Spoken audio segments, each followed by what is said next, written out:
বন্ধ স্কুল বাসের ভিতর থেকে এক ক্ষুদে পড়ুয়াকে উদ্ধার করল পুলিশ। বাকি দিনের মতোই শুক্রবারও লিটল টেরেসা নার্সারি স্কুলের সামনে যানবাহন নিয়ন্ত্রণের দায়িত্বে ছিলেন বিদ্যাসাগর ট্রাফিক গার্ডের সার্জেন্ট অরিত্র মুখোপাধ্যায় এবং পলাশ হালদার। হঠাৎই ওই স্কুলের একটি বাস দেখে তাঁদের সন্দেহ হয়। বাসটির কাছে যেতেই দেখতে পান ভিতরে আটকে রয়েছে এক ক্ষুদে ছাত্রী। রীতিমতো কান্নাকাটি করছিল নার্সারির পড়ুয়া মনুশ্রী রায়। হাওড়া শিবপুরের বাসিন্দা মনুশ্রী। বাস চালকের খোঁজ না মেলায় সময় নষ্ট না করে কর্মরত দুই সার্জেন্ট বন্ধ বাসের দরজা ভেঙে উদ্ধার করেন বাচ্চা মেয়েটিকে।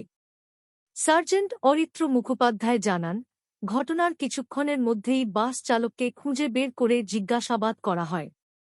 এরপর স্কুলের প্রধান শিক্ষিকার কাছে বাস চালককে নিয়ে যাওয়া হলে সেখানে নিজের ভুল স্বীকার করেন তিনি।